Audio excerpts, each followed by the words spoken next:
Think about your last 24 hours. If there's one thing you could change, what would it be?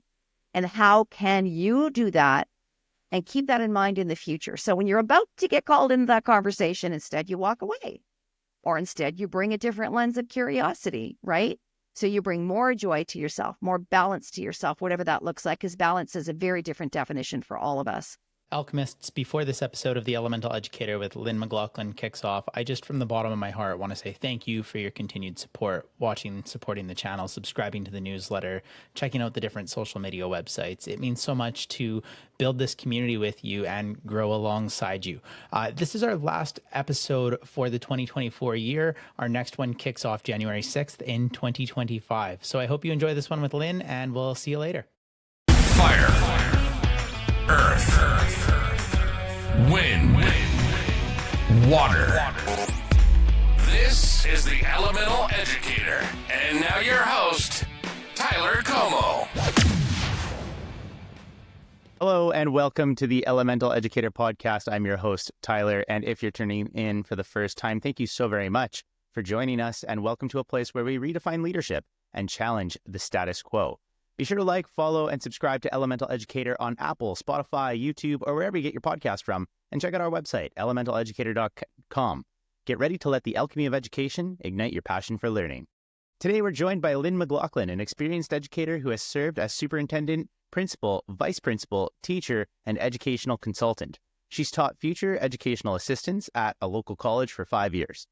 Lynn is also a best-selling author, co-authoring The Power of Thought, children's book series with her niece, Amber Raymond, advocating for a proactive approach to children's mental health. With over 4 years hosting the podcast, Taking the Helm, Lynn is dedicated to promoting children's emotional well-being. She's an accomplished speaker, engaging audiences locally, provincially, and internationally. Actively involved in her community, Lynn is a member of 100 Women Who Care, Windsor, Essex, a Rotarian, and serves as a trustee for the John McGivney Children's Centre School Authority in Windsor, Ontario. Welcome to the Elemental Educator podcast, Lynn. It is my pleasure to have you here. Oh, it's my pleasure and my honor, Tyler. Thank you for having me. Absolutely. Lynn, I want to jump right in, and because of all of the lived experience, I just want to know, how did you get to where you are now? As a retiree with my own business? There we go. Yep. Well, yeah. So it was So when I retired, and you see this now today, Tyler, probably much more so based on what I'm hearing from my fellow educators, the number of students who are, really in a place of higher levels of depression. We've got all the stats and everything to back this up too, and anxiousness to the point where it's affecting their daily life. And that was rising as I was about to retire from my role as a superintendent. And so we put things in place, right? Child youth workers in almost every single school. We trained them on how to be the safe person. We initiated zones of regulation rooms. We started, and programs within schools. We started emotional vocabulary in kindergarten, and we responded.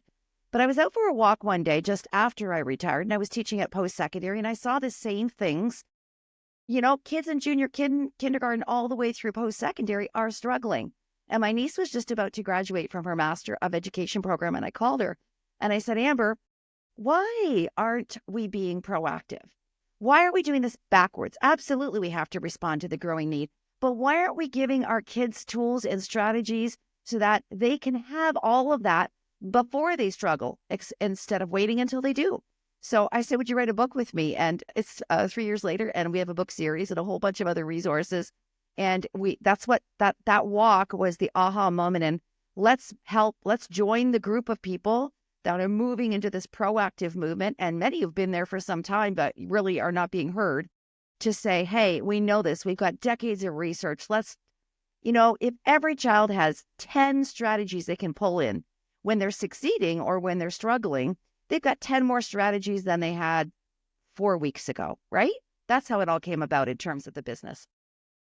Absolutely. And, at retirement, you could have walked away. You could have stopped. You could have went about everything else. You made a decision, and it's rooted in something very powerful. And Earth represents core values and rooting yourself in beliefs. So, Lynn, how have your core values shaped your commitment to children's emotional well-being, both in your role as an educator and through your work in the Power of Thought series? Well, I think, and as a school administrator, Tyler, I'm sure you breathe this every single day. Our staff needs support, right? Our staff needs support. Our staff need to be well themselves so they can give everything they've got to those those little ones and large ones or whatever children, students that are in front of them from JK through post-secondary every single day. To me, I always, and I do believe this, and I do hear this from staff, it's just not me spouting. Empathy is so, so, so important. And when people know you care, you genuinely care, that collaboration, that support flows more naturally. When you stop by, I always said once a week, I'm going to stop by and have a conversation, however brief that might be, with every individual staff member. You get to know the things behind the scenes once that trust is built. And then when things are happening in people's lives, you are their support, but you're also showing your own vulnerability when you make mistakes, right? I own this. I blew it. Let's figure out a way to do this together. To me, it's about, if you as an educator are self-aware, this goes to core values, then you know your strengths, you know your areas for growth, and you don't shut things down because you know you're not strong in them. You're going to move. And I don't mean just in terms of academia. I'm talking about our whole selves. Then you instill a sense of worth and self-confidence in your students because you know how to do that yourself, right? That's where we start building self-esteem. They know their strengths. They know what they need to succeed. They know how to bridge those things instead of fearing failure and becoming more anxious and worried. So I would say the whole thing is under one big umbrella of reframing our definition of success to the whole child, not just academia. And there is a movement happening, as you well know. We're a little slower in Ontario, but it's happening worldwide, and I'm so excited to be part of it. Now, this is an incredible message to hear in what we want for teachers. Now, in your actions, this is something you're trying to do. You're trying to promote. You're trying to help with this movement. What value do you have in this? What stake do you have in this? The future of children, the future of students. I mean, well, I'm sure it's very similar in Alberta. I haven't looked up your data, but through the College of Teachers in Ontario, we have teachers who are leaving the profession within 5 years. Well, that tells us something. And our union, our elementary teachers union, our secondary school teachers unions will tell you, Catholic school unions as well, teacher burnout's got a lot to do with it. So how do we, with the reality of the diversity and complexities of our students that are coming us today, they're the best our parents have got, right? That's who we've got, those precious little beings. How do we change what we're doing so we can better support them? And I may not be in a position of decision-making any longer in terms of the school system, but if I can influence decision makers to think that way and drive system change, that's what I'm all about right now. And I'll be honest, getting in through the back door, and I don't mean the back door because our community organizations and our school parents are so, so, so critical. But sometimes when we drive school change, it doesn't come from, the Ministry of Education. It comes from community, whether or not that be parents or organizations or not-for-profits, et cetera, et cetera. Did I just do a squirrel there? I think I did a squirrel. No, and that's awesome. And having a bottom-up movement, there's something to be said about the urgency, the legitimacy, and the power that they need to have to be able to drive those bottom-up movements. And burnout is relevant everywhere. Some great context, alchemists, if you're listening to this, regardless of education, if you're feeling burnt out, Morgan Michaels, A Blueprint for Belonging, her first book as well, From Burnt Out to Fired Up. And if you follow podcasts as well, Tim Cavey with Teachers on Fire, just some extra excellent resources. You don't need to be in education. You can check these people out. They do wonderful, wonderful things in promoting wellness and thinking of your holistic approach and advocating for yourself. And on top of that, Lynn, your advocacy for an approach to proactive to mental health is central to your work. How do these core beliefs influence the way you design programs and resources for children and educators alike? Well, it all starts with research. I will admit it. Those shiny objects sometimes are pretty easy to jump on. That's exactly what I need today. Boom, you jump on it and it turns out to be an absolute failure, a total waste of your time. So I'm always researching evidence-based strategy approaches so that we can say, look, this works. Where is it working in the world? What systems are in place? Who's got well-being embedded in the curriculum? When it's embedded in the curriculum, it comes with educator training. And I don't mean teachers, I mean educators, social work, educational support staff, administration, people who are directly involved with students. So to me, I start with research, and I share that on my website. And anybody wants to share something new, absolutely share it with me, and I'll vet it and I'll post it. And the information, as you do, Tyler, that I share on my podcast, I very carefully vet my guests as well, educators and parents. And they talk about the experiences they've had, their expertise, and the resources that are available, and the difference it's made in their lives or the people around them lives. So, for example, a guest I had last year shared about School Mental Health Ontario, which is a free resource for any educator anytime during the year with lessons about well-being from JK to grade 12, right? These are the kinds of things I try to share with people. We're not reinventing the wheel. It's out there. How do we jump on the things that are working? We know they're working, and bring that into our own schools and our own school systems. Absolutely. Alchemist, as you listen to this, we are talking from a lens of educators. We're talking from a lens of within education. This is beyond that. If you work with people that you oversee in some way, shape, or form in leadership or organization, being well yourself lets you be well for the people that you lead, and it lets your followers thrive as well. So, Lynn, in your vast experience as a superintendent and educator, how have you maintained integrity in your approach to promoting mental health within the educational system? I think we model. We are what we model. I mentioned vulnerability before. I think we are not standing up in front of students any longer and, teaching a content-based curriculum and expecting them to take it all in and then regurgitate the information through old-fashioned paper tests, right? Everything has changed so much, and so it should have. But we make mistakes. We take risks. We try new things. And as I said early, we model that, and then it becomes okay. You know what I mean? It becomes okay for other people to feel the same way. We have so many staff and students that are perfectionists, right? How do we start from an earlier age and say, wait, it's okay. Try this. All right. So what? Let's try this instead. And the other piece that is so important is connectedness. When we're connected to our students, we're connected to our staff, and you take this outside of education, as you said as well, then those conversations can happen at any time. If you know a student is coming from an impoverished home, from a single parent family who hasn't had a breakfast this morning, then you can do something to support that individual student. If you know a student is going through bitter divorce where the parents are arguing, and my gosh, I hope we can get past that at some point, you know how to better support them. So, when you first meet your students at the beginning of the year, that first month of school is so, so, so important to get to know each of them. So you can build your curriculum from their needs and then on and forward. And then what happens, and you know this as well too, Tyler, we seem to have more and more students who are acting out, becoming aggressive or withdrawn. A lot of that was here before COVID. It's been exacerbated. The loneliness has been exacerbated. But if we know what those underlying factors are, and we don't always, sometimes they're very, very complex. But if we are connected with our students, we can sometimes put our finger on what are those underlying factors a lot more readily. And then what do we have in place to support those students, but also the staff that support them? To me, that's what it's all about. Connectedness, vulnerability, understanding our students. And of course, we'll talk about mentorship at another time, but it's another critical piece for me. And the idea of collaboration and collective mindsets and approaching things as a team, it's significant.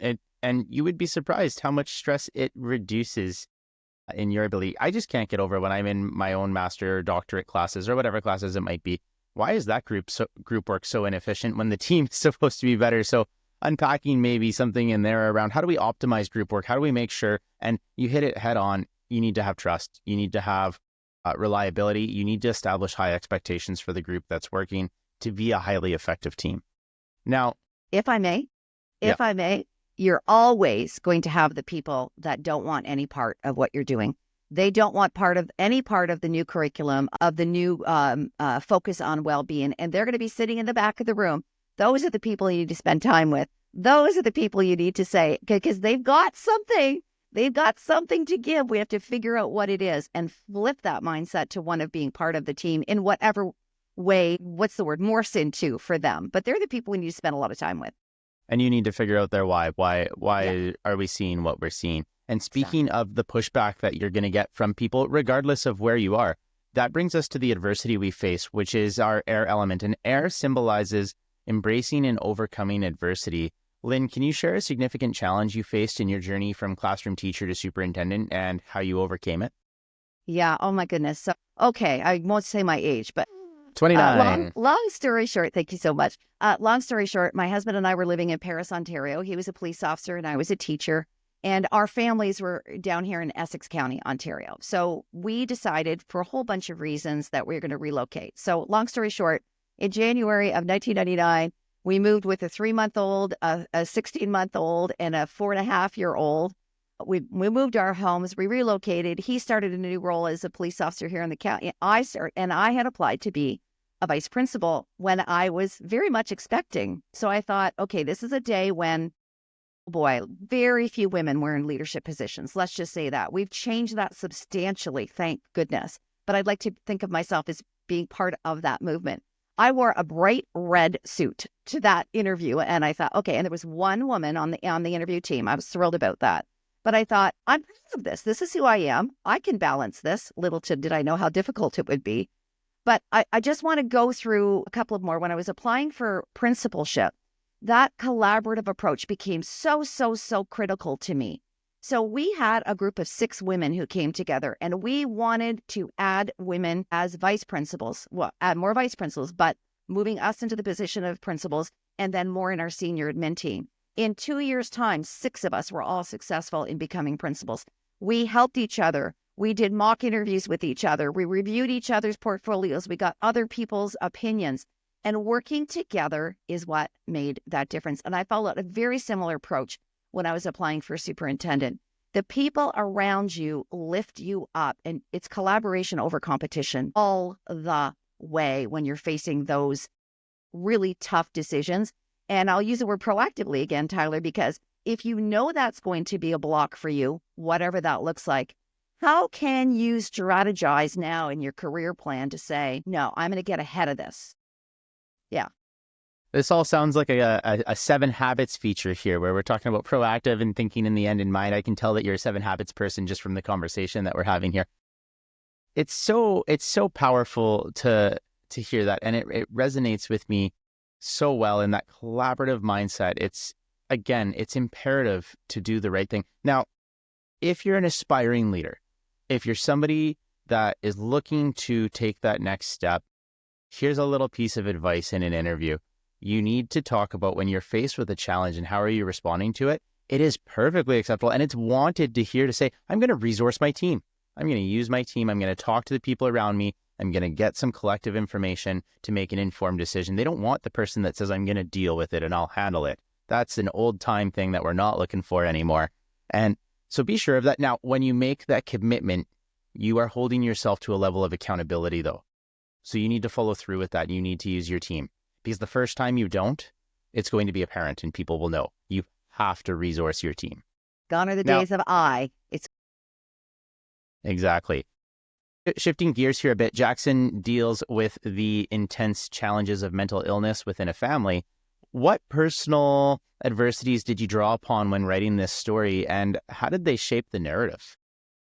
Yeah, so that was a really tough book to write. So Jackson is a story of 2 paths. It's a mom who's trying to save her adult son from debilitating anxiety, but it takes you back through childhood where what's going on here, all the way through that path, and the questioning, did I do something right? Did I do something wrong? Should we have done this? Should we have done that?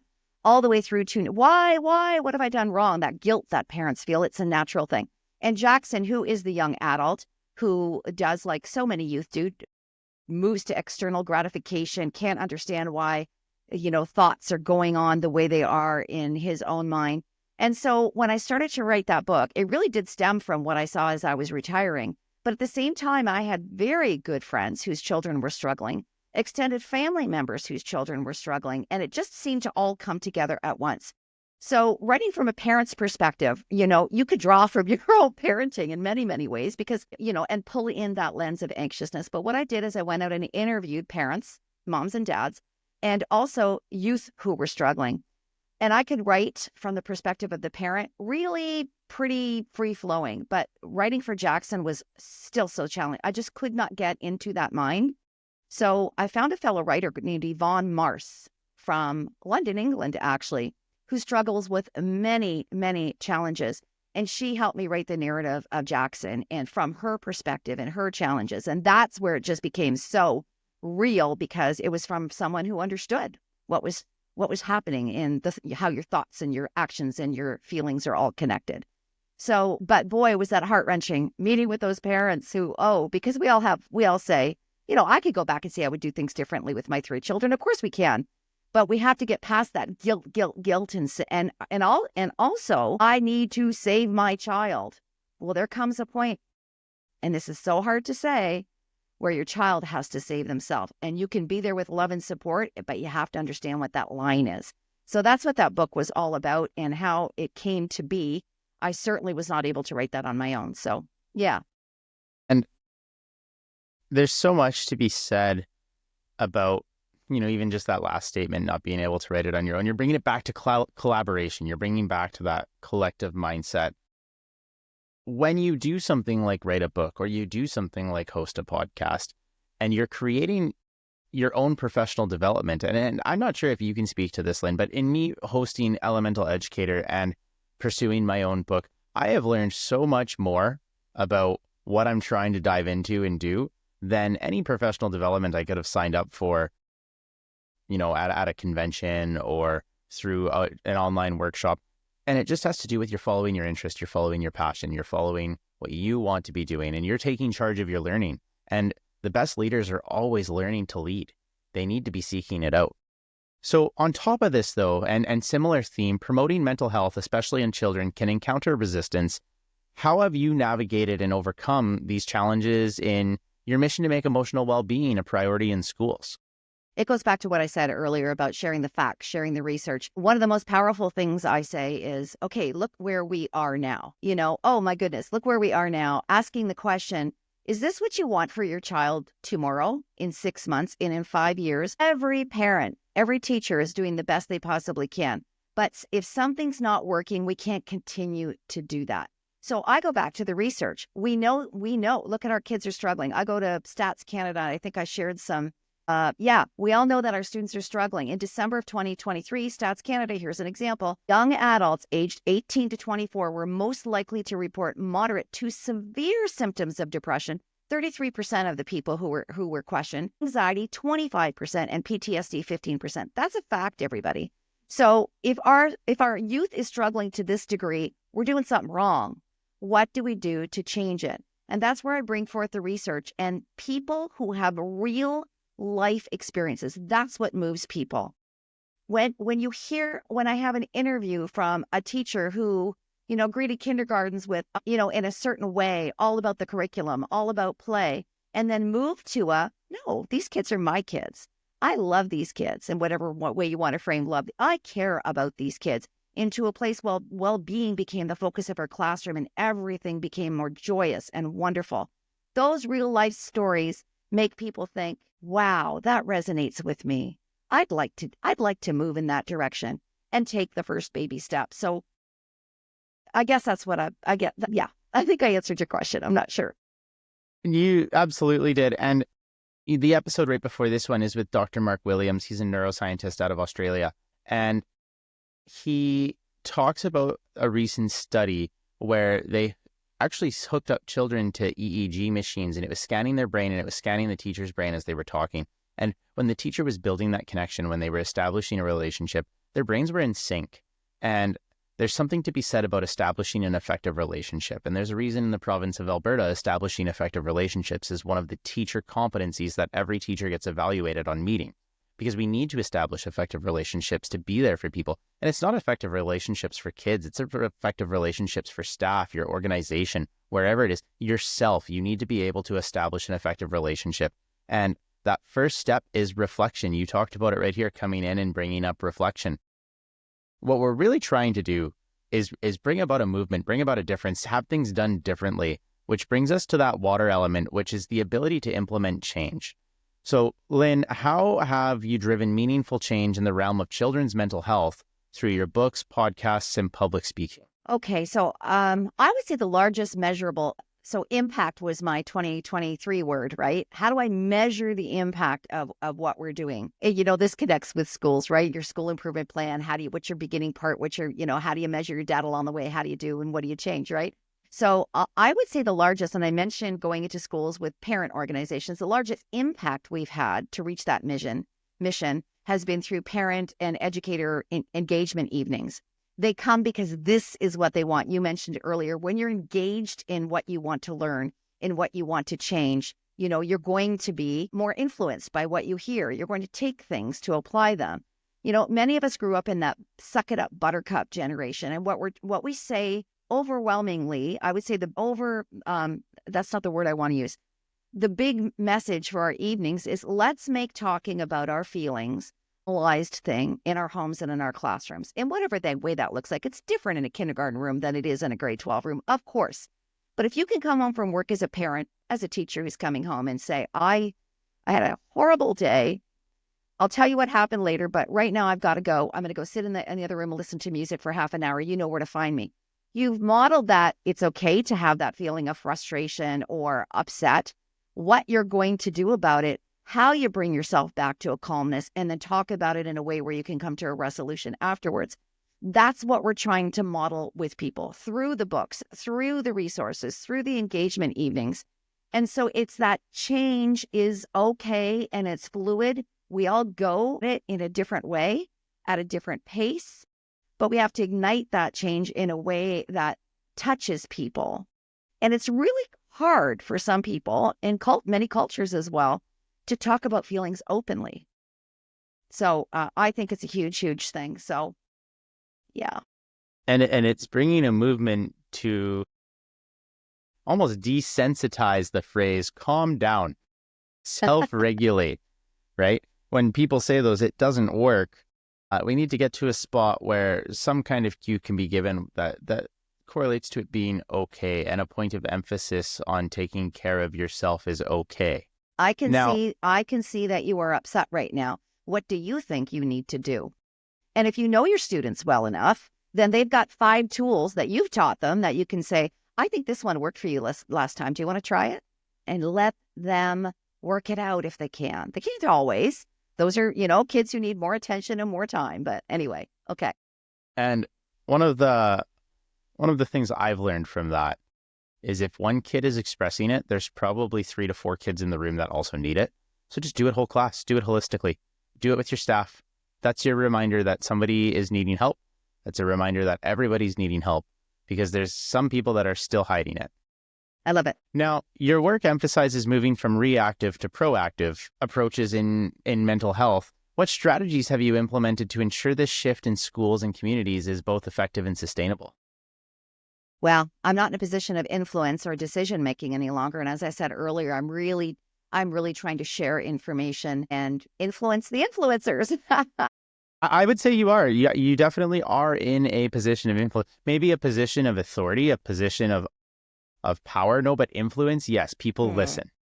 So I asked the question, how do we get, you mentioned earlier, we talked about top down, you mentioned bottom up. There's something about leading from the middle that I wouldn't mind jumping into here, because to me, this is so powerful. How do we get the players? And when I talk about players, anybody who's involved in the education community on board to do something in this climate where, to be blunt, well-being has to be the priority. Well-being has to be number one, because when we are well, and I mean as a whole person, and our students are well, then we can start to check off those success box for academic, because everybody's doing okay. So how do we get people to see that and say, I want to make change? And one of the most powerful things I did in leading from the middle, and this is through Andy Hargraves and Dennis Shirley, if anybody's ever heard of them, out of Boston College. Dennis was advisor to a previous Minister of Education in Ontario. And he led 10 boards in Ontario through a process called Leading from the Middle. Now, we all kind of morphed that into what was meaningful for us. In our board, it was our kids with learning disabilities who were really struggling and falling through the gaps and needing more and more services when they should be able to succeed. We weren't teaching them how to read the way kids with LD need to read. So we took a huge chance. This goes to risk taking too. Maybe this is the next one. And we pulled together a committee. Now, people will say, Lynn, you are crazy. But holy cow, did this committee make, I'll tell you what the end result was. But we had union leaders from the Teachers Federation. We had union leaders from the educational support staff. We had community members. We had psychologists, people who worked in the school board, social workers, psychologists, special education teachers, classroom teachers, vice principals, principals. We had this whole group of people around the table, and the first thing we did is say, let's look at what's happening. And I had already gathered all of that information, all of that data. This is what's happening with our kids with LD. Okay. And then we look at, where do we want to be? Where do we want to be? We want these kids succeeding. We want kids understanding their own accommodations and modifications so that they don't need as many special education services and or as many as we can give them. But you want to minimize that, right? And then we figured out how to do it in the middle by doing a whole bunch of research. And this is the end result. In every single elementary school in the board that I was a superintendent with in Windsor, Ontario, there is a reading intervention program called Empower through Sick Kids of Ontario, which is evidence and research-based. And kids with learning disabilities are being taught to read through people who've been trained on how to do it for kids with LD. It has made massive changes in the future of kids' lives. And parents are just, I don't get those emails anymore, but I'm sure my successor does. That's what warms your heart. That's system change, and that's leading from the middle. And Can I just say something, though? What could have happened if I said, we're putting Empower, my team, we're putting Empower in every school. That's not my job. That's not what I'm supposed to do. You're pulling me away from other students who need support. We would have had all those battles, but everybody had a voice in the process. Exactly. And you're bringing it back to that value of collaboration. And that's why it's successful. It shouldn't be necessarily even just called top down, bottom up, but it is, because that's the way the hierarchical structure is set up. It's just the idea of collaboration. You're getting everybody on board to have that same alignment towards that mission, that vision that you're trying to drive out there. And so I jumped ahead to fire. That's okay. We'll get to the fire element later. But important with what you're saying, we talk about student well-being, we talk about teacher well-being or staff well-being or employee well-being or follower well-being. You also need to have system well-being. Look at your teacher retention rates. Look at your employee retention rates. Look at student dropout rates, right? Look at how many years past retirement a potential retired teacher is staying on board. Look at the number of applicants you're getting for postings, right? Look at what kids are saying for how safe they feel. All of that data is a multimodal approach to analyze how well is your system. And I've just listed a couple. There's so many you can go into, but you need to take a look at systems analysis as well and improve your system to improve teachers, to improve kids. You're there for kids. You're there for your followers. You're there for the work you're trying to push out. It's only going to work if everyone is well. Absolutely. And that has to happen on a regular basis. You could do that system analysis this year, and things are going to look different in a year's time, right? Absolutely. Systems change, people change, students change. Absolutely. So as someone deeply involved in education, what changes have you implemented from teaching and leadership roles to foster greater emotional intelligence among students and staff? I think it comes down to every single one of us. If we can, that how we teach emotional regulation, emotional literacy, those are terms that are kind of being put aside right now, which is okay. But really it is. If we can teach ourselves to identify, understand, and accept our feelings, because they're there for a reason, right? We have fear for a variety of reasons. Sometimes it's that horrible severe thunderstorm that flew through last night. Sometimes I'm afraid of something's going to happen today and I'm not ready for it, right? Those are valid emotions, but we can teach our kids and our staff, every single one of us ourselves. We have to start with ourselves, right? All right, I know I'm feeling fearful. Why? And then when you can identify what it is, what are you going to do about it? If I'm afraid of something that's going to happen later today, I can say, I know for me, public speaking, I'll just say it. I do deep breathing before I get on a stage. If I don't, I literally become dizzy up there. I know that. That's a fact. So I put something in place so that I don't avoid public speaking. I can do it, but with strategies. If kids are feeling anxious about speaking in front of the class, well, there's other things that we can do to help them prepare for that. Maybe it's not speaking in front of the class right away. All of these things is about understanding yourself and what those feelings are telling you so you can do something about it. So many people shut down or respond with anger and negativity because they just don't know what to do about it. So to me, that's about being proactive. The first thing we have to do is look in the mirror and do it ourselves. If we are coming home, as the previous example I gave, and blowing up in front of our kids, that's what we're teaching them. That's what we're modeling for them. With the previous example of, I already said it. And here's another thing. If you talk to your kids before they go out the door in the morning and say, what's happening today? What are you looking forward to? Or what are you worried about? And then when you come back home that night, you have something specific to ask. And it's okay. This is the piece that's hard for some of us. It's okay to say, I blew it. Wow, that really didn't go well.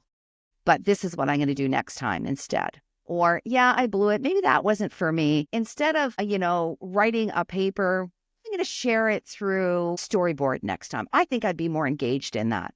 So that's the proactive piece that comes down to, for me, and those students who need much more attention from us for a whole number of reasons, they need to learn to do these things too. And then instead of kids coming to us, so-and-so did this, so-and-so did that, blah, blah, blah.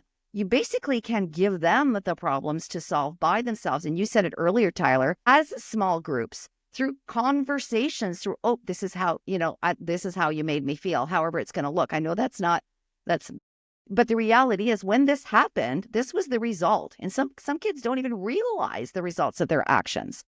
So if we are in a position to teach them these strategies, if we know them ourselves. So first thing I would say is, hey, everybody get 5 strategies in your backpack, whatever that looks like. Our 5 books teach 5 different evidence-based strategies that grandmas have said thank you to us. So yeah, that's what I think, that emotional intelligence, whatever the words are, that's what it's all about. And this is bold and it's out there, but it's important. You're not great. You're not that great to do everything perfect all the time. You're going to make mistakes. You need to put that to your kids. You need to put that to your staff. You need to put that to your organization. But the hardest, you need to put that to yourself. You are not great enough to be perfect. We learn constantly. We constantly go from incompetence to competence, back to incompetence again. Right when you feel great at something, there's something to learn. There's something to go find. There's something to optimize, get a little bit better, see where you can take it. And, we've hinted at this a little bit, but we're getting to the fire element, which, embodies that idea to take a risk and make that decision. So, Lynn, what has been one of the riskiest decisions you've made in your career related to mental health advocacy, and what was the outcome? Well, that whole thing with students with learning disability was absolutely related to mental health because those kids were struggling. And you know what that means? It's affecting their self-esteem. They start to withdraw. They don't want to participate in those subject areas where reading is a part of it, which is almost the entire school day. So, I mean, that was directly connected with well-being, shall we say. But my whole piece about mental health was, what can we put into our classrooms from a proactive lens? And so things that are, decades old, community circles. So we talk to teachers about, maybe well-being is not part of the curriculum in the school or the school board that you teach at, but what can you do every single day in your own classroom so that it just becomes organic? So community circles, talking about things that are happening to start with to build that level of trust. There's all kinds of things educators can do to build those connections so that well-being, even though it might not be measured in the academic way, it's still a priority. So I'm not really explaining myself very well here. You did fine. And there's something to be said with a simple, how are you? And, Yes. I'm going to put this out there. Your followers, the kids, most of them are going to just say, fine, I'm okay. Upon that, they're going to go sit wherever they need to go. They're going to go to their work spot, wherever they need to be. And now they're going to reflect on that question. And that's where the magic is. It's not necessarily in the direct dialogue with you, but by simply asking that question, a question they might not ever get asked by any other person in their life.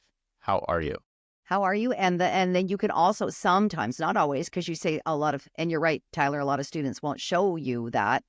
Can we have a conversation and, pull them out in the hallway and say, are you all right? You're just something, you seem upset today. You seem bothered. You seem sad.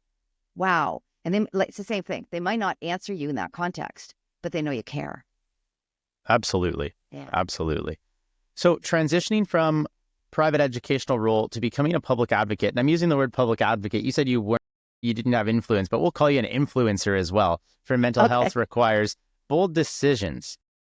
What motivated you to take this leap, and how has it influenced your mission? Wow. So I retired on first day of school in September, and that Thursday I was teaching at the college. And I left that day, Tyler. That's just a bit of a side note to give you some context. I cried. I cried on the way home because as an administrator, you still get to teach as an administrator, but it's not the same thing. And as a superintendent, I hadn't taught in 7 years. I forgot how much joy. I loved every minute teaching educational assistants at the college here. I absolutely loved it. And I've done that for 5 years now. So that was a part of it. But as I said earlier, I also saw those levels of withdrawal, of anxiousness, of loneliness, of depression in post-secondary students as well.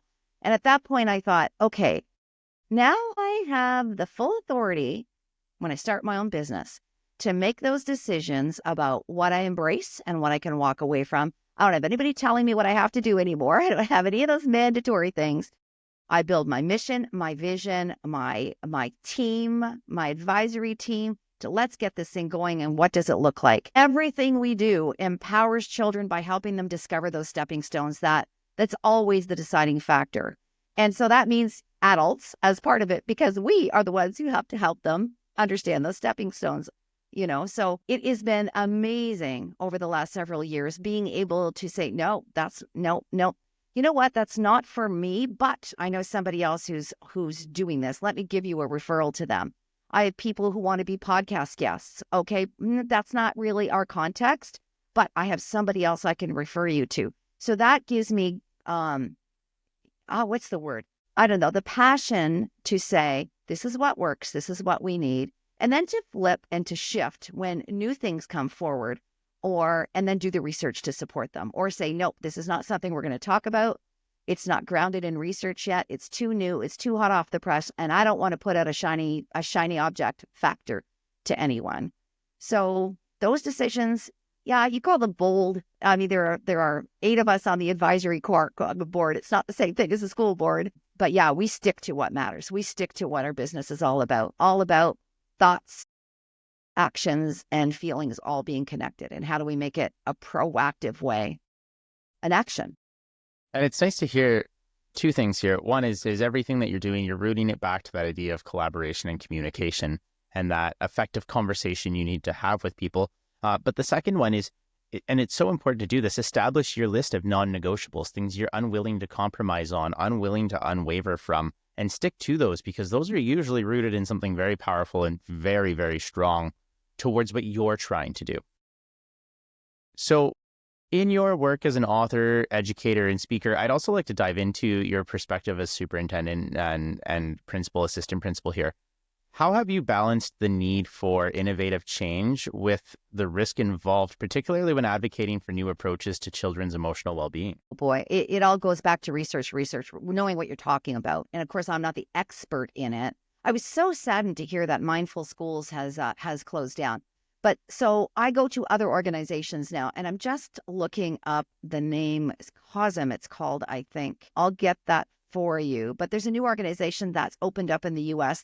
Here it is. It's called the Coalition of Schools Education. The Coalition of Schools Educating Mindfully. It's in full force now. So I look to these organizations that have experts and call out that expertise to give them that voice, to make it public, to instigate that need of, something's not working here. We need to do it. Get rid of those shiny objects. That's what it goes back to. And new approaches that are coming out are very, very exciting. I like to think of them, and I am not a psychologist. As an educator, I consider them complementary. I would never, ever want to say to anybody who's struggling with their mental health that traditional therapy is not the way to go, right? But other people have found that by adding in Reiki, mindfulness practices, visualization, walking in nature, yoga, these other things help people to regain control over their minds and their bodies. So I like to think of them as hand in hand. And as I said earlier, I am very careful about the guests that I have in my show. And I also support people through affiliates, right? So I really believe in the product that they're offering. And I support them on my webpage by saying, hey, everyone, this is a wonderful coach for parents. I fully support what she's doing, and give them, you know how affiliate works. Basically, I'll get $3 or something for the referral, but that's not even what it's about for me. It's about me saying, this is someone that supports our vision and mission. We have vetted them and we believe in what they're doing. So Thank you so much for sharing. Lynn, what are you hoping people action in their lives tomorrow from your message? here's the question. What can you do today, right now, for your own well-being? Take 30 seconds to step back and say, just in the last 24 hours, where have your feelings gone to? And you're probably going to have a gamut of them, and that's okay. Is there a situation that you've gone into where you've been an instigator, and maybe you said something that's not kind? Maybe you have pushed some buttons.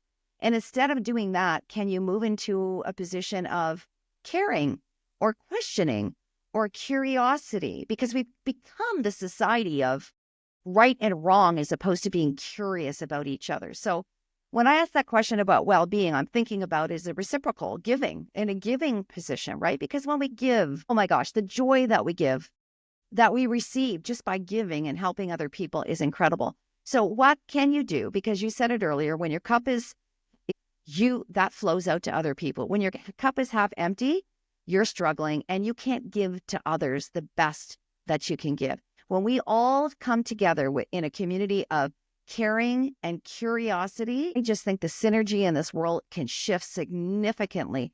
But it has to start with us doing the reflection to say, I need to take control over these thoughts and feelings so that my actions change. So my question to everybody is, think about your last 24 hours. If there's one thing you could change, what would it be? And how can you do that and keep that in mind in the future? So when you're about to get called into that conversation, instead you walk away, or instead you bring a different lens of curiosity, right? So you bring more joy to yourself, more balance to yourself, whatever that looks like, because balance is a very different definition for all of us. That's my question for every listener and viewer. And a great reflective question for everyone. Always. One of the things that, I'm trying to implement is you often hear the speaker or the keynote come out and say, pull out your phone and text somebody really close to you and tell them how important they are to you and what they mean to you and how thankful you are for them. But on top of that, go to your email and schedule an email to yourself a month from now and title it check-in and put it as, hey, you need to take a minute today and think about how are you doing? What's going well? What needs to change? Where are you at? And you need to do that every month. You need to schedule that email every month so it comes to you, right? So that you see it, it pops up, and it's that reminder that you told yourself you were going to do this and commit to yourself. I love that. I love that. And that, I'll use the word accountability partners too. You've got somebody, whatever you want to call it, you can use whatever you want. You meet once a month, you say, I'm trying this. How did that go? How did that go? And you keep each other in line with well-being as well, not just actions. I love that idea. I'm going to draft an email as soon as we're done, Tyler. There you go. And I'll tell you what, probably 9 times out of 10, you are going to be well when you read that email, and you're going to delete it. You're going to move on. But that one time that you needed to read that and reflect is the time that it needed to be there. So you need to do it on a consistent basis to make sure you're there for yourself. Lynn, I know we have a lot of lived experience here and we're in the retired stage. What does your future look like though? Yeah, my future right now. So I've just finished at St. Clair College. And with that come, a huge decision I made in the last 4 months. I'm going to be moving back into the background as a production specialist for my podcast and starting to have guest hosts in November. Wow. And I made that decision based on, I'll use the word integrity.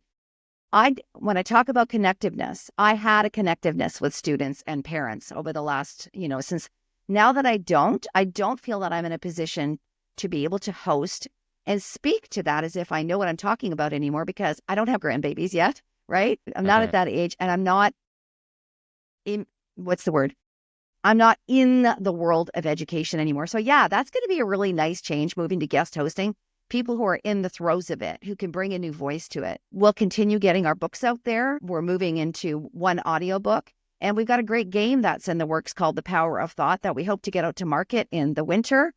We've actually just come back from Chicago, where there's this whole thing every single year, if anybody's interested in it, where if you are a game creator, you can go and pitch your game to companies and publishers, game publishers who know what they're doing. So we're really excited about what happened and what that's going to lead to. Yeah. And so just moving forward with everything we're doing and carrying on with our parent engagement evenings as well. Yeah. That sounds incredible. And Lynn, how can our listeners get in touch with you if they'd like to connect? Everything is at lynn@lynnmclaughlin.com, or you can go to thepowerofthought.ca. It's all in one place. Everything's there. My email, my phone, all of it. Would love to connect. And make sure you check out the description of this episode, as that's going to be linked in it as well. Well, alchemists, thank you so much for tuning into this episode of the Elemental Educator. I'm your host, Tyler, and I'm so happy to have had the opportunity to sit down with Lynn McLaughlin. I feel inspired to start my day today with some wellness activities, going back to my workplace, my staff, my community, and just trying to share that warmth and making sure everybody knows that we're connected, we matter, we're here together, and creating that alignment. Lynn, thank you so much for joining the show. Thank you so much for having me. Be well. You've been listening to the Elemental Educator. We hope you've enjoyed the show. Make sure to like, rate, review, and subscribe. We'll be back soon, but in the meantime, find us on Instagram, Facebook, and X at Elemental Educator.